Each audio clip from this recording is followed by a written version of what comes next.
you are shifting your mindset. If you want to get all googly manifestation energy wise into this, we can do it very briefly. But I know you love a mood board, don't you? Yeah, I love it. Loves a mood board. I love a mood board, love a vision board. It's changed my life.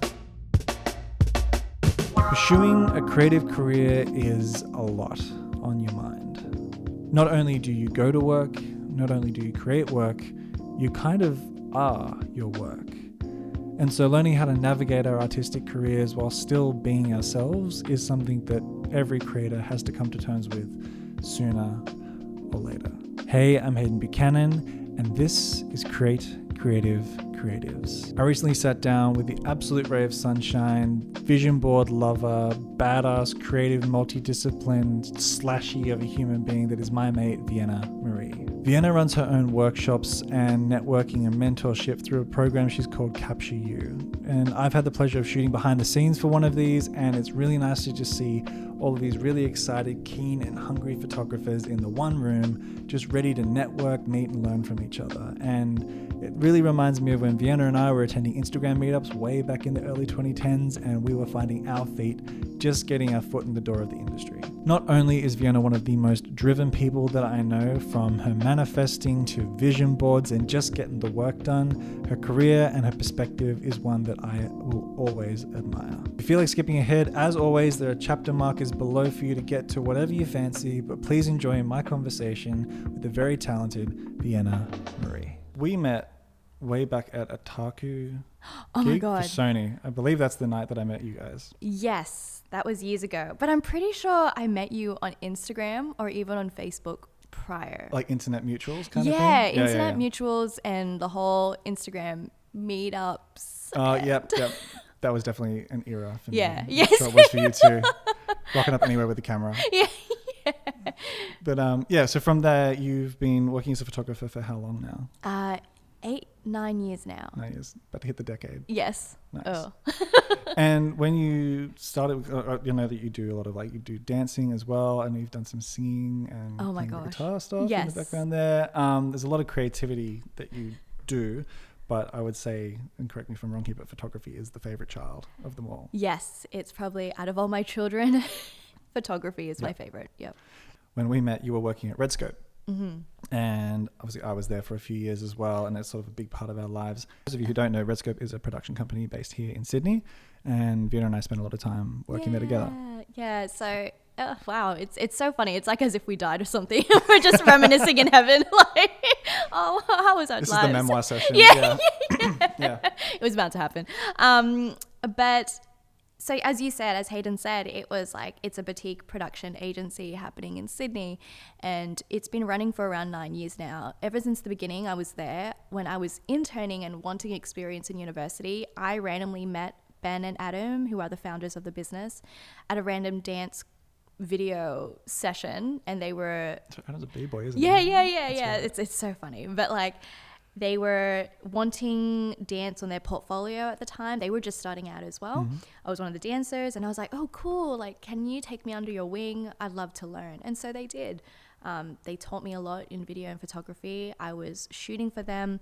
I was also working 2 other jobs at the same time, so I wasn't necessarily full-time yet. And it was just a progressive sort of journey that I was able to learn the vastness of how business is run, especially for a small agency like that, and to just get shit done.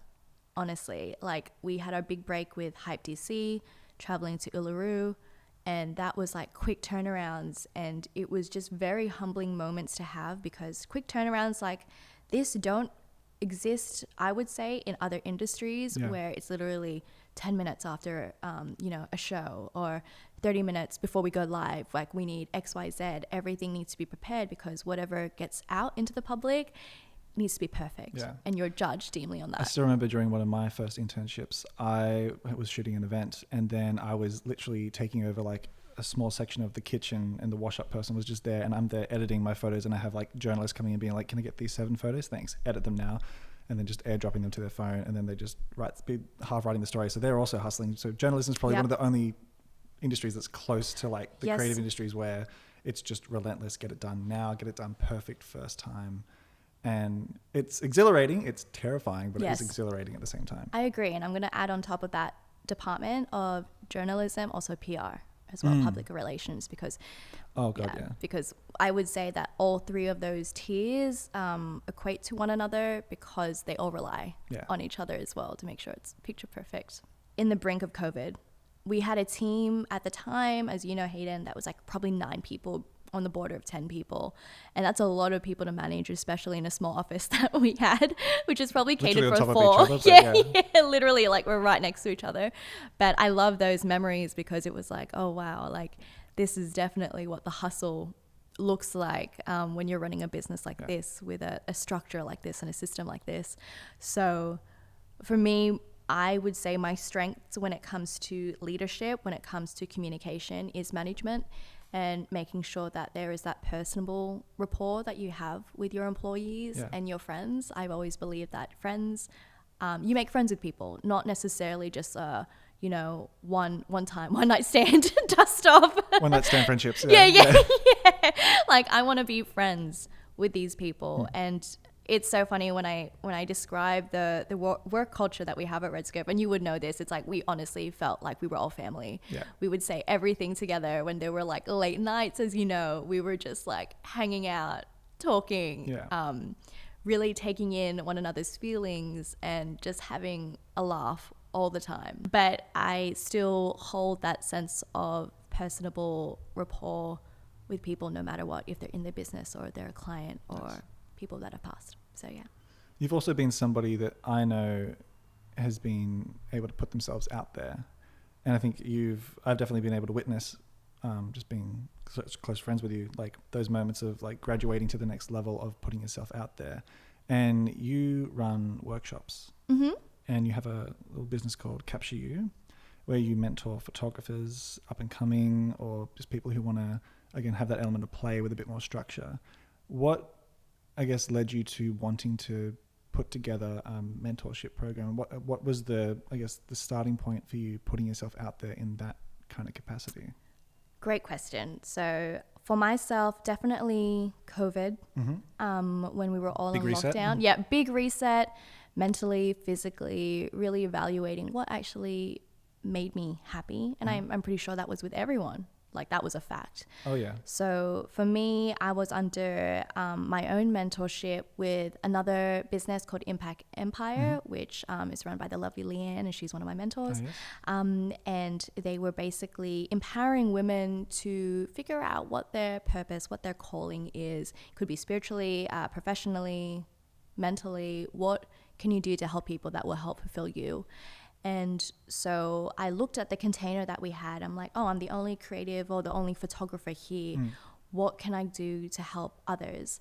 And looking back at my own journey, as cliche as it sounds, I wish I had someone that was empowering me at the time or giving me hacks and tips and pieces of advice or networking me with opportunities. So I wanted to be for someone else. That was just starting out or was stagnant in their business. And so hence the name Capture You. So that honestly, fun fact, came through from Google, Google name generator. Oh, nice. And then I was like, okay, Capture, I want something to do with empowering and someone to be there and feel empowered. And so thank you, Google, it came into play. Very nice. So Capture You, it was honestly just that name that came to mind. And so the mentorship is a 12-week program, but it can obviously extend more than that, depending on what the person wants. It could be branding. It could be actually having a launch period. Okay. Yeah, so just depending. And that's what the one-on-one calls are for when we actually go into consultation with someone new. And it's pretty much just figuring out, hey, tell me what your actual dream lifestyle is. What would actually make you happy? We get into the nitty-gritty of that, try to go through the blockages and actually show you what that other side looks like if you actually go for it. Oh, lovely. And so it's all about empowering confidence. I think when it comes to the creative industry or starting a business, if you don't have confidence, you're sabotaging yourself. Yes. So you need to fake it to make it, and you'll believe it. Big element of that, for sure.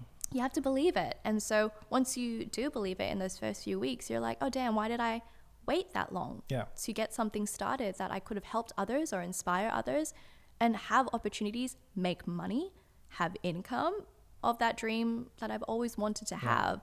So these workshops started last year when obviously here in Australia or New South Wales, restrictions lifted, and I decided to go for it and hold my own little workshops because I didn't want to wait anymore. And it was one of the best experiences I've ever had. I felt so fulfilled, very blessed and thankful, and so did everyone else that attended, like you, Hayden. So it was very nice to network with everyone. It was really lovely to do the behind the scenes and sort of like be the fly on the wall and just see everybody coming about it. And like, it was just people just being there, and you'd set up some paper walls, and we had, was it Aisha? Yes, from Hills and West. She was there with some bags, doing some product photography elements, and just to be able to, I guess, step back. I feel it makes me feel so old, but it's like, you know how we were mentioning like the Instagram days when you'd go out with like a group of 40 strangers and just shoot random models that would come to get like their portfolio built up, and then you'd all go out to dinner afterwards with like just a group of strangers. It was like that kind of element again that kind of died away, and to see that again in the workshop where you have all these people jumping in, taking their 5 photos with the model,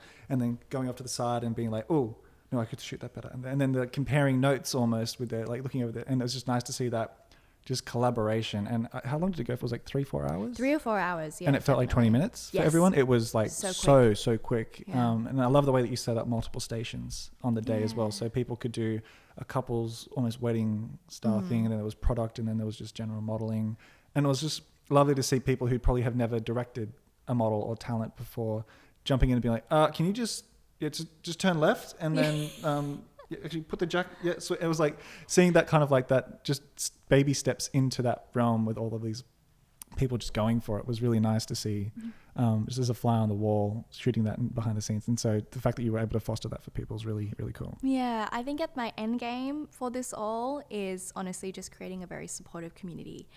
Even if students have finished the program and everything, I still keep in contact with them with these opportunities because I don't want them to ever feel it's like once you've paid me or once we've done this, like you're done, bye, like good luck. Doesn't finish at the end of the invoice. No, I've always wanted to give back, and I think that's the thing. Like I have constantly, even this year, have palmed off gigs because I want to give opportunities to other people that what has been taught for them and actually give them confidence to try real life situations. And if they do not try, they'll never know what they've learned and how to actually implement what their identity is, what skill level they're at. It's at the end of the day, it's all about support. Yeah. Yeah. On that slight tangent, when getting gigs, for example, this is a big thing that I have spent years changing how I do it now. But what was your approach to getting gigs now, and sort of how have you changed it over the years with that in terms of finding clients, charging, invoicing, all that kind of stuff? We won't get into like tax or anything crazy like that, but like, I'm like, how taxes. Do you get yourself in front of clients that have worked with you? Okay, so I'll do what I did back then first, and then what I do now. Back then, I was very shameless, and I'm so proud of myself that I was, because I made an intro video to myself that I pitched to people, and it was like, hi, I'm Vienna Marie. I'm bubbly, vivacious, vibrant, and I do photography. And there was this whole montage that went for long, like it was probably 4 minutes of just my work. I'm looking back, I'm like, why did I send such a long video? But people prompted to that. Yeah. And so I didn't even know what a media kit probably was. And I just said it was a media kit, and it had my services on it, a bit of my portfolio, linked to a website. And I was just really proactive. So I would put myself and find these brands on Instagram, on Google, agencies, modeling agencies, and just be like, hi, I'm Vienna, I'm looking for experience. If you can shoot my way or direct me where the best contact is for this, then I'm happy to see where to go. That was my big thing as well, is when I was doing essentially like the cold call or the cold DM email. It's the big thing I found shifted was, I think I started not necessarily by going like, hey, I'm Hayden, you should work with me. It was never like that. But I would always just assume that the person that I was giving the information to was the right person, and was just like hoping that was the case. But being able to present something with them, even if you kind of go above them, they can kind of redirect that information down to the next person just by forwarding the email on.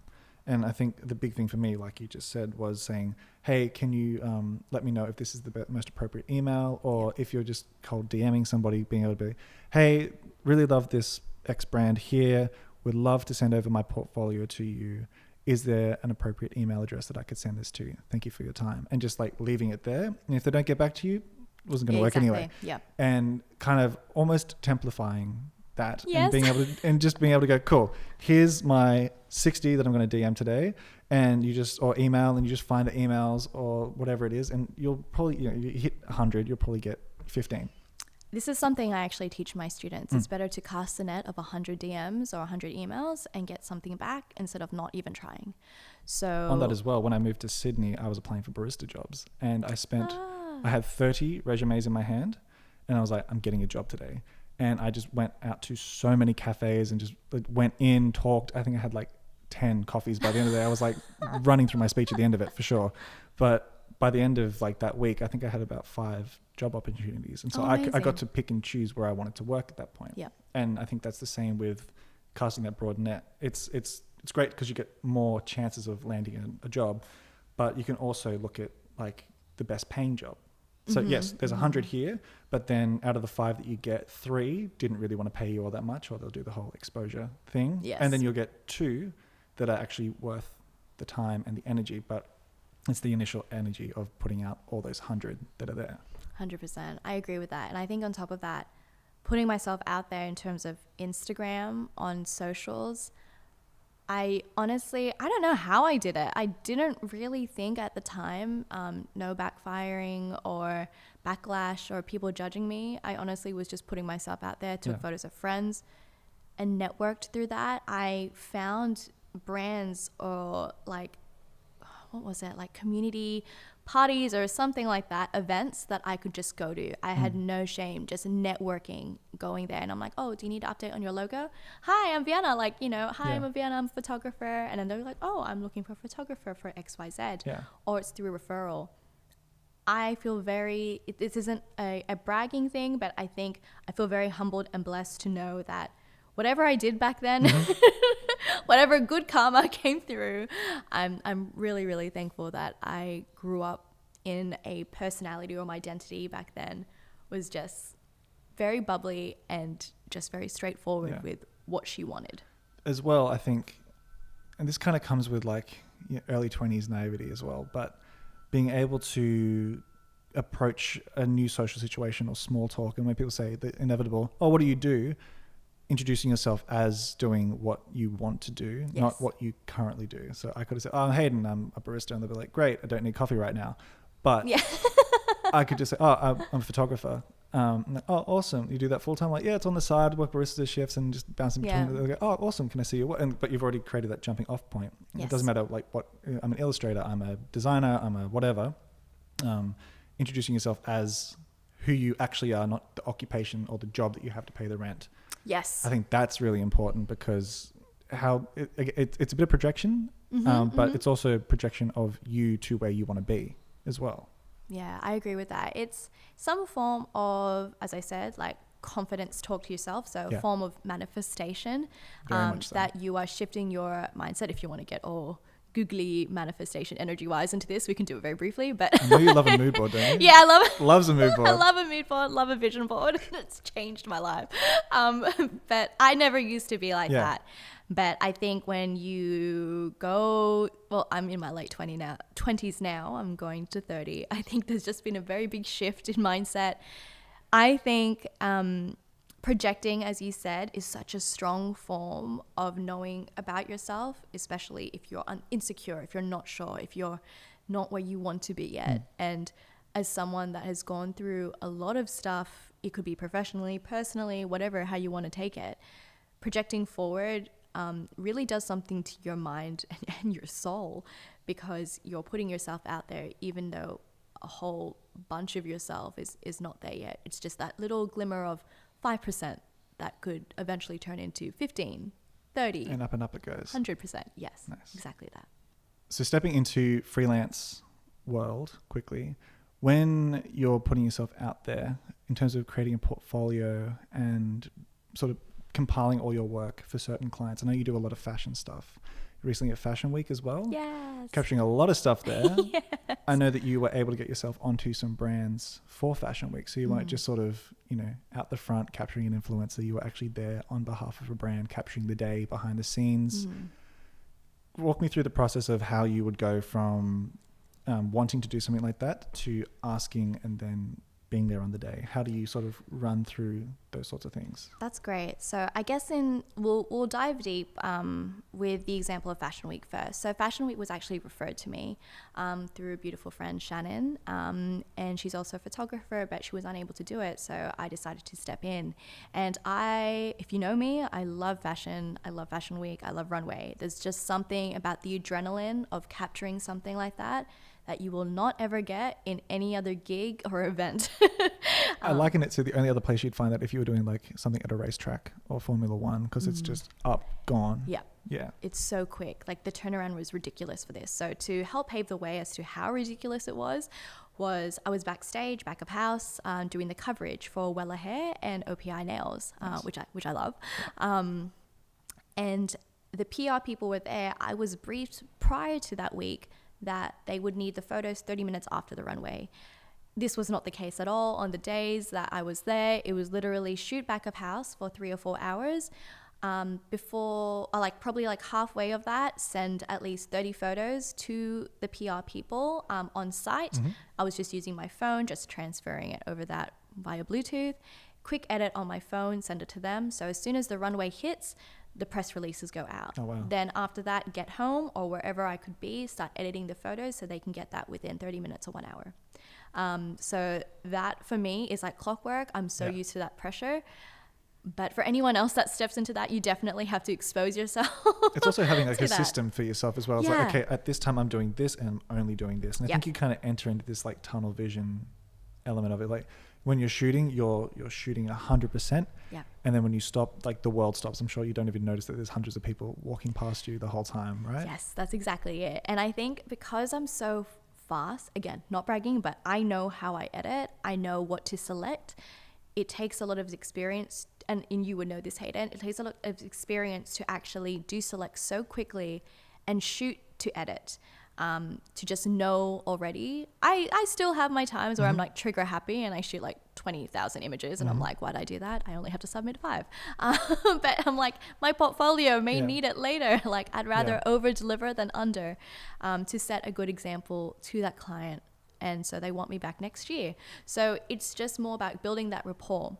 However, getting in front of a client like that, for me in this situation, was definitely due to the network that I had. Yeah. But if I was to go through to another, let's say, for example, another fashion week that I'd never worked with before, I would honestly go through their sponsors, figure out how could I align my values and the way that I shoot. Same thing, send a media kit, send how I could help them out, even propose that I'll do it for free, just to get that building relationship. And to be honest, I did that back in 2015, 2016, 2017, up to 2019. Shooting runway, I found a magazine or a digital company called Coutouring, and that again was networked to me. However, I came back every year not being paid, and I would shoot street style for them and go to any runway that I needed to do and hand it over to them within 30 minutes after the runway, just so I could get that experience. But it was all about building rapport for myself. Yeah. And I think that's the thing. It's like, when you're working for free, you're not necessarily working for free. Yeah. You're working for the portfolio that qualifies you for the paid gigs later. Mm-hmm. And I think that's a big thing when you can kind of end up being put in this place of being like, no, don't work for free. You hear it all the time. And if you need to if you're going to have a contract, it has to say that, yes, I can use these images afterwards. If you're shooting for free and then you don't get to use the images, that's definitely working for free. Yep. But if you can use them in your portfolio or anything like that, that's when, okay, awesome. I've got this giant body of work now that I can go to someone else and say, hey, shot this for this brand. Sometimes different brands won't let you put it out on social media, but they'll let you include it in your portfolio. So, which is great to have written down and signed, because if ever they go, oh, we saw this in a portfolio, it's like, well, you signed this bit of paper saying that I could. So it's always like, you got to cover your ass. Yes. For sure, you got to cover your ass, and contracts happen way too down the line. Yes. For a lot of photographers and a lot of creative people. Just having that initial agreement, just saying like, hey, as a result of this, I'm not being paid, and I understand that I'm not being paid, but as a result of that, I will get to use every single one of the images that I capture, and then you have the ownership of those images. Otherwise, you should be selling the images for a licensing fee on top. So if you're not getting paid for the shoot, you should get paid for the images that they buy off of you as a photographer. And there's all these different avenues for it. And you go, cool, well, this is how much the images are. Let's say it's $100 an image, because it could be.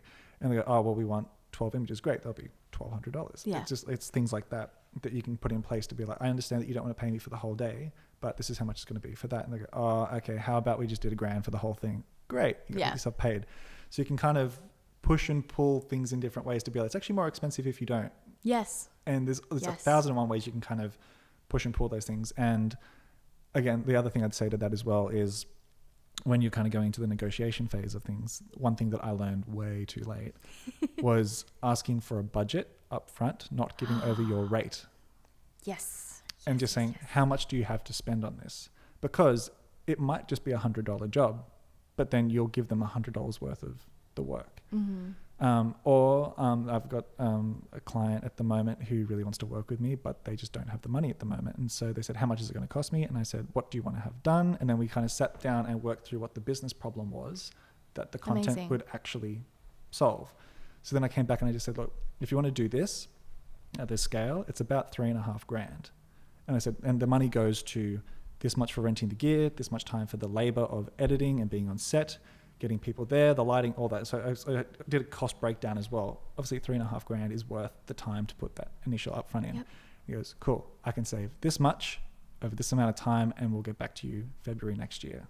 So there's a plan in place because they need the marketing, but I didn't just say, oh, I'll do it for free. That's okay. I really want the work. It was like, when can we do it? And so going to like working for free, you can push and pull those things. You can set it back to later if you're showing that your creativity is going to end up solving a business problem. That generally always revolves around marketing, but actually having your there as a business solution and coming in from that perspective, I find is really important. And so if you need to do free shoots on a runway to get yourself that initial content as a proof of concept to then go forward to another business and say, hey, this fashion week's coming up. You're going to be there. I can shoot that for you. Here's my previous work. And they might say, hey, we've spent all of our money on putting our name at the top of this doorway as a billboard. We don't have much to pay you. Go, great, that's fine. I have a licensing fee on top. Or you could go down the route of like, great, I'll get to use all the images from that. Because they generally open up much larger doors. And so it's picking and choosing when to work for portfolio, not for free, but when to work for portfolio. Yeah, I agree. I definitely agree with all of that, because when you do start off, you obviously have to pick and choose. Runway for me at the time was so new. I honestly was freaking out the first time I did it. I was like, I don't even know all these people in the media pit. There's like 50 other photographers from Getty, The Australian. And you're like literally surrounded by lenses. Just Did you go deaf afterwards for like 5 minutes? No, I'm actually okay. Okay. It's just like the shutters just going off everywhere around you. Yeah, but everyone's in the same boat. Everyone's probably, we're all hearing the same thing. Everyone's shutter going so fast. But it's just so interesting because it's like vultures in there. You're all fighting for that prime spot. It means so much. And I'm going to say this on camera. The media pit is feisty, but the best way to get through it is to make friends with everyone, which is what I do in order to get the prime spot. But I think because of this, it's not a bad thing to do things for free, but make sure you put some premium on yourself and figure out the reasons as to why you're doing it. If it's going to help you get your foot in the door early in your career, sure, go for it, but put a cap on it. Don't do it like every year or in the first 2 years. Give some leeway. If someone's worked with you once for free, they're going to actually put that boundary of thinking that I can get so many images from them for free each time I come back. Put that premium that it's just like, actually, that was a one-off for my portfolio. However, we can now do it for XYZ if that's within your budget. Asking if it's within their budget or what is their budget is one of the crucial questions that I always tell people, because you need to know what their expectations are. And as you coming as a professional, you need to educate them as to what this realm is like without desaturating anyone else's professionalism. Exactly. And if it's a client that comes to you with a budget and it's below, I think, what you're wanting, you can just say, look, as this is our first time working together, I think let's go with that rate, just so that you're aware. My usual rate is X amount, which can be higher.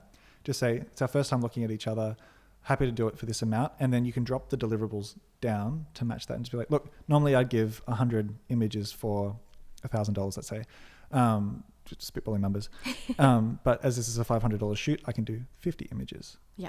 And they go, cool, that's fair. That makes sense. Like half the rate for half the photos or something to that effect. Yes. And that doesn't have to be done on the fly. That can be something to just be like, look, let me sit with it for a bit and I'll get back to you with an estimate of what I can deliver for that budget. And putting that control back in your seat, because they're coming to you. You're not really coming to them, even though you are coming to them for the work and the money to pay the rent and all that other stuff that goes into it. Yeah. Yeah. Yeah, I feel that.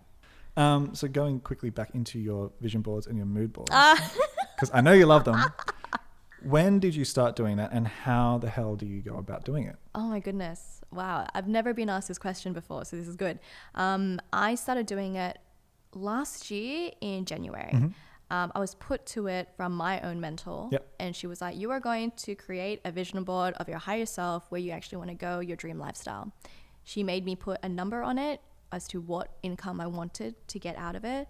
And this was all projecting for the mentorship that I was launching, which was Capture You. And that wasn't even to play yet. It was just like I had this number in mind, what like certain buzzwords, images. I went to the news agency with Vinny, who has been on this podcast as well. So we were roommates. He's going to be episode number 1 when it finally comes out. Well, with Vinny, episode 1, full circle. So we were roommates, and he had heard that I was going to do this. So we both went to the news agency down the road. I told him, get as many magazines as you want and cardboard, and we're just going to put some lo-fi music. You know me, Hayden, lo-fi life. Be a lo-fi girl in real life, and just start cutting out and putting it all in. And someone that's very creative, it is so therapeutic to do anything that's like art therapy.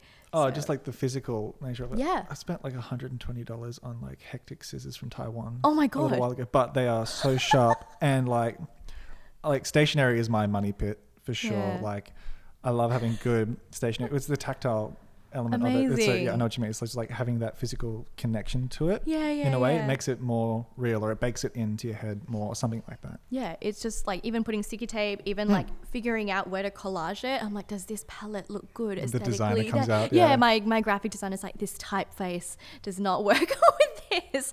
The layout. So the vision board was it just became an exercise of art therapy, but also it was something that really became a pivotal moment for myself to see, okay, what actually do I want to be? And so seeing it there, I don't even know if I still have it. I probably don't, but it's like, I took photos of it. I took like an Instagram story of it, time-lapsed it, because it was such a big moment for me to physically do something after taking control again. Yeah, 100%, taking it into action, projecting that manifestation. And then, so since then, my vision board for this year was different. It was not pictures. It was honestly just writing out my top 5 pillars and figuring out, branching off what exactly I wanted to achieve for that this year. And the word, oh my goodness, what was the word? Deserving was the word that came into mind. And why was I deserving of money? Why was I deserving of having a good relationship and rapport with all my family friends? What qualifies me for the things that I deserve? Yeah, exactly. And I feel like so far in the year, it's May now. So it's like figuring out what manifestation has come through with that word or that theme. And I feel like it's definitely come into play, if you want to go again into the woo-woo. But I felt, and I still feel, that I am deserving of those things. And we'll see at the end of the year if it actually all comes into fruition. Being in Sydney is a gigantic small town, especially in the creative field. Yep.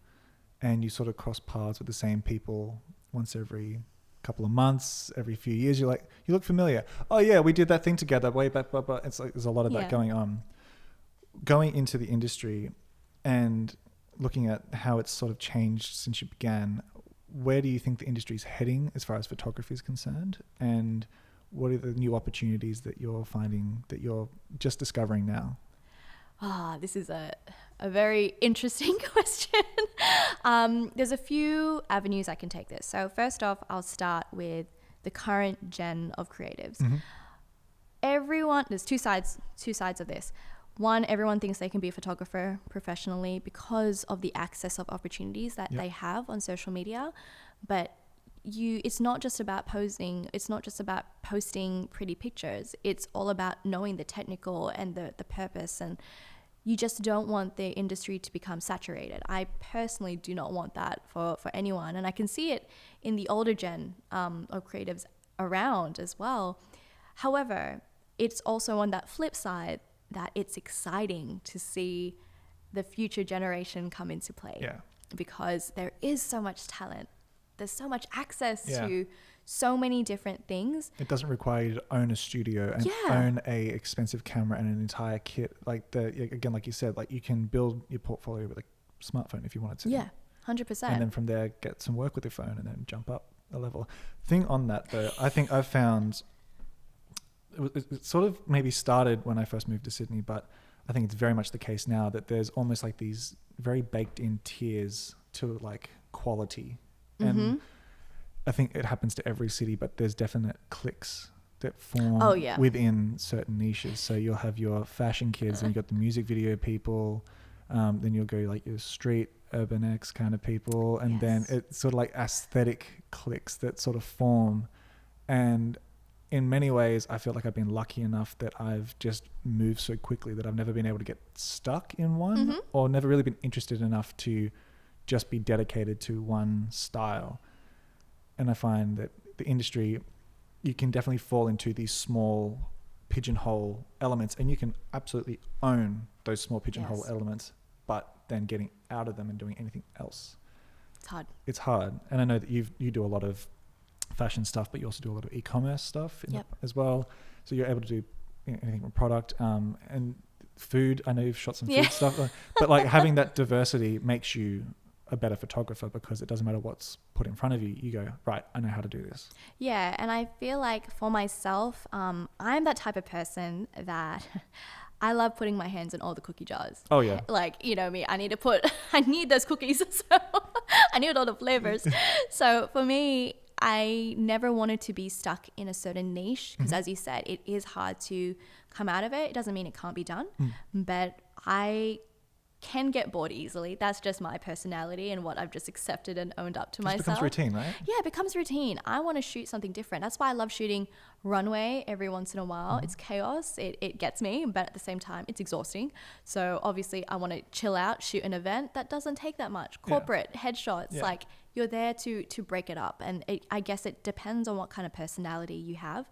Nothing wrong with being stuck into a certain niche, but if you are passionate about that, I know so many people that are wedding photographers and they're just, they love it. They're passionate and it takes a certain personality and drive to keep seeing people say, I do.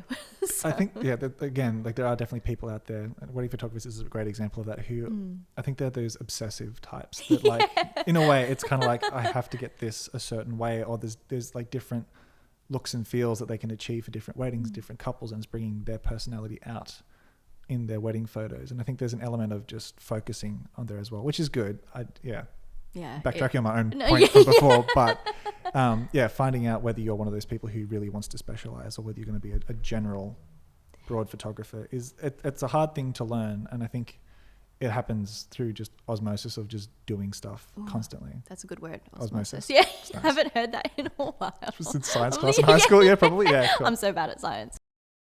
But I guess quickly to circle back to the next gen of where everything's going, there's that. And then there's also the aspect that it's just very exciting to see what would be next.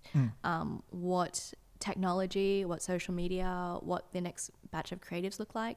There's certain trends that everyone's doing at the moment, the whole grunge, 90s, vintage, Super 8. I get it. It's beautiful, it's wonderful, but it's very interesting. Once it hooks, and everyone around the world will do it. But when it comes to setting something that's simple and that's original, it just makes waves and everyone just wants to copy and have that bit of a slice. So I feel like wherever social media, wherever these people, these artists are heading into, it will be a very insightful and interesting journey to witness from the outside. I'm not sure if you feel this way, but I definitely feel like I did the old man thing with TikTok and missed the boat. I'm the same. I don't know whether it's like being a millennial and now not being the newest generation anymore. Yeah. And my partner was with one of her friends, and one of the uni friends is like Gen Z, and she's like, yeah, all millennials wear skinny jeans and have side parts. It's really weird. And I was like, oh, it's so true though. It's so true though. Okay. I felt like attacked. And like, oh my God. And like, it's just like, oh my God. Like there's so many things now that there's a whole new wave churning underneath. Yep. And it's kind of like you can get so stuck in what you did when it was new for you, and Instagram was our TikTok in a way. It was the big platform that we all really got hooked on, that sort of ascended us in creativity. We had Instagram meetups like we were saying before, and now like we went to that TikTok event. And I've never felt so old in my life. Like people just doing like random dances, and I'm like, what is like I've never felt more senior in my life. I need a walking frame to get out of there, I swear. But it's exciting to see that it's continuing on in its own new way. Yeah. And, you know, whilst YouTube was probably the big thing, like 2005 or 6, whenever it started. And then us. that was there. And then, you know, Instagram and now TikTok. And you kind of go, well, these platforms end up competing for the people that are on them and the types of creativity that goes in. And the fact that, like, I mean, my first phone in high school was this little Sony Ericsson black brick. Used to T9 text under the desk because the teacher couldn't see. But again, that was like, you know, not a fancy phone at all. Whereas now everyone has a really good camera phone and the access to just do. I wish like we had that back when, which is the oldest person thing I've said, but it's one of those things you look back and it's like, it's really cool that, you know, the younger generation is just like hyper accelerated through all these things. And, you know, you look through the trends, not everyone's going to do every trend. It's like you find the ones that suit you, and there's just this big town hall of people meeting and then breaking off into their little groups to do, you know, if you were into dance videos, then holy crap, there's a lot for you to do there. If you're into photography, there's a big thing there.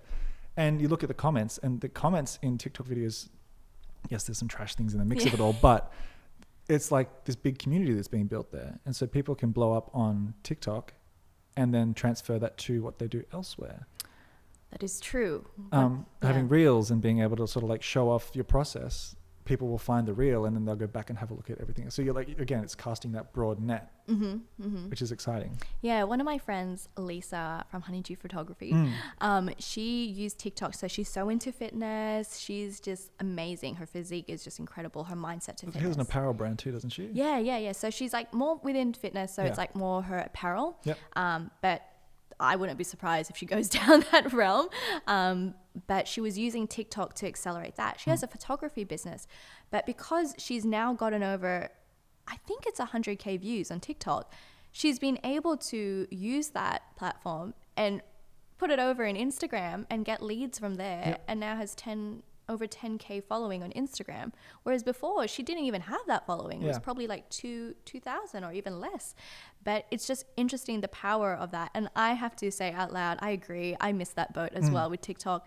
I cannot, in my head, you know what? I can dance. Dismiss it? Yeah, I dismissed it. Yeah, like I can dance did. in front of the mirror and I'm like, yeah, I can dance in class. But if I was to put a phone on me and I'm like, oh, I'm going to just do all this stuff and point to things, I cringe. I'm that type of personality that I can't do that, but it's just weird. But put me with a time lapse and make me do something much more authentic or talk to the camera, I'm cool with. But I'm not as funny as other people that are doing Harry Potter pole dancing on TikTok or all these other things that I think there's no shame in that. I just can't do it. But who knows? Maybe I will. I'll put that on my board. The thing that's so nice about it is that I feel like the difference between TikTok and Instagram, I feel like Instagram, and this is just personal opinions, Instagram would go through different stages of like, everybody's doing this type of photography now. It was always like architecture, especially back when that was just the square images was all you could upload. So it was architecture and like a coffee out the front, or here's my feet on like a cool little thing. It was like very almost Tumblr-esque. Yes. Oh my God, Tumblr. Very much Tumblr-esque in terms of the style of photography that was there. Everyone was washing out their photos like crazy back in the day, applying all the filters that were native in there, and because that was the play element back then. And then photography sort of changed but people kind of went after, okay, this sort of stuff's doing well now, so I'll do that. So really it hasn't changed. It's just the platform's got a different name. And it's interesting to see just how it gets curated on TikTok. And I feel like people are probably more inclined to discover new things on TikTok rather than chase after their perfect Instagram aesthetics. Yes. They're up for watching a bit of comedy and then getting like cleaning tips and then going to like, oh, here's the breakdown of how to do the moonwalk or whatever. Like, you know, it's all those sorts of things that you can kind of discover on there versus just chasing after aesthetics like you could before. Yeah, and I will admit it's so hard when you have an aesthetic theme for your Instagram. I'm guilty of it. Like I've rebranded, so everything I feel like has to be green. So when I was shooting Fashion Week, I was just like, oh my goodness, There's some green. Yeah. How am I supposed to curate this? Now I can't post. But I think it's, at the end of the day, it's depending on what you want to do with it, who you want to be, and you have that freedom to do so. Nice. So you mentioned that mental health is a big thing for you, and especially being on top of things for yourself, going to mood boards, all that kind of stuff. But being somebody who's very aware of your mental health, how has that impacted your creativity? How has it helped your creativity? For me, it's all about setting boundaries. And this is something that I definitely had to learn through my 8-9 years, almost a decade. And for someone that always said yes, yes, yes in the beginning of my career, obviously back then, hustling was like the prime example of fulfilling happiness. Yeah. And that was definitely billboarded everywhere on social media. Like, I'm busy here, I'm busy there, I'm doing this, I'm doing that. But now you see a shift in social media being like, relax, take your time, check in with yourself. There's a lot of that filtering coming through, especially because of COVID. So for me, and I'm pretty sure a lot of people, everyone's mental health was just thrown out of whack during those 2 years. And coming out of it, I realized, I'm like, why does it have to be just sectored towards that phase of time? Why can't it be amplified and carried on into the next stages, whatever that is? So creative wise, I made sure to set those boundaries because I also need to live a life. As much as I love to hustle, it's not gonna, it's so cliche to say, like, you don't want to live just by working. You also want to take whatever you've learned from work or the experiences you have and throw it out into the other half of your life. That could be with the relationship that you have or the people you have around with you, or take them on these experiences too that you may have traveled for work. So for me, it's trying to balance that bridge. And I think a key word in that is balance. Balance is such a big thing that a lot of creatives struggle with, because you're trying to balance finances, balance life, balance your priorities without lacking anything else. It could be fitness. For me, it was trying to eat healthy and everything, and then that went out the drain, like when we have a 5-day back-to-back shoot and you're like just scrambling for anything. Bring me some Maccas on the roads. Give me a coffee, give me up and go, mee goreng when I get back at home. Like, it just goes out of whack. But I think that's one of the beautiful things about this career, because you are definitely thrown into the deep end, that it opens your eyes that you don't want to reach again. That's stress. But then it also makes you really thankful for the times that you get to just be stagnant and still. One of the things I found for myself was I always loved reaching a burnout point. Of course you do. No, but I loved it because I would be like, oh my God, I cannot get up out of bed. I'm so tired. And like when you're freelancing, you have the luxury of like, I don't have to be out of bed till 10 o'clock and I stay up till 2, which also promotes a bad cycle of life. But by able to like making sure that you have those check-in points when you do burn out and be like, all right, what happened here? What went wrong? Why am I so exhausted? Why am I now sick? And going, oh, okay, I went to bed at like 3:30 every night. Maybe I set myself a bedtime, and you try and massage it back. Like the ambition can be so great that you're killing yourself to achieve this goal that you never really define, but it's this big thing to achieve. And I'm going to do this. I'm doing this thing. And then so being able to go, okay, I hit the wall. How do I fix this? And then slowly like working out, okay, maybe I don't enjoy breakfast. Maybe I'll make sure that I just have an apple. It's just like finding like a little something to like inch yourself towards being a healthy human whilst also chasing after your ambition. And then you'll hit the wall again. You go, okay, well, I'm doing those things. And so it took even longer or even more for me to hit the wall again. And so you sort of work out where your limits are. And then I think as long as you're having those check-in points with yourself, you can actually learn what your limit is, which then allows you to go, okay, I can only do this much well in a day if I hit these things. Big thing for me has been sleep. Oh, yeah. Big thing for me has been 100%. sleep. And I can tell that if I have something like today coming up, I want to go to bed early so that I'm not tired and it's delaying brain fog. That 3:30itis, how long does that last? Is it half an hour or is it like 3 hours? And so like being able to make sure that you're able to kill it when you're actually doing it. That's, for me, that's the big thing with the looking after yourself is Yeah. like, if you want to do big ambitious things, especially what the creative industry is always big and ambitious, setting yourself up to accomplish that when the moment comes up. Because often if you fuck up your opportunity, that was your opportunity. And now you got to spend another 6 months to 2 years getting back to a point where you can try it again. Yeah, 100%. I definitely want to just key something out there. Was like, ambition equals to health. You should have the same drive for both. I'll be real. I haven't figured that out yet, that code to whatever that is. But I definitely feel there's a saying, where the drive that you have for one pillar in your life, let's say it's your health, if you want to be successful, that drive should be, replicated through all the other pillars. Yeah. Because once you do something, if you're lazy with one action, that will definitely be lazy with any other thing. So I remember, I honestly do not study. I tried. Even when I was like in high school, studying for me, I was like, oh, I've got 2 days towards a HSC. I'll ram everything in. Yeah. And then I'm like, wish for the best. And then here I am like, you're creative.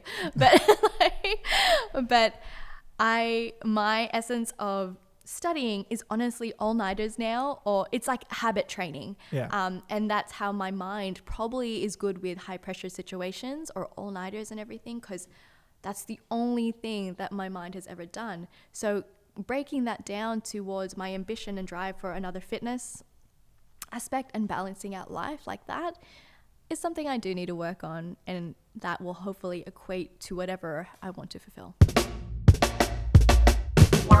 Hey, and thanks for listening to this episode of Create Creative Creatives. Thanks to Vienna for dropping in for a conversation. And if you want to check out her mentorship program, Capture You, or just follow her on any of her socials, there's a link below in the description for you to do just that.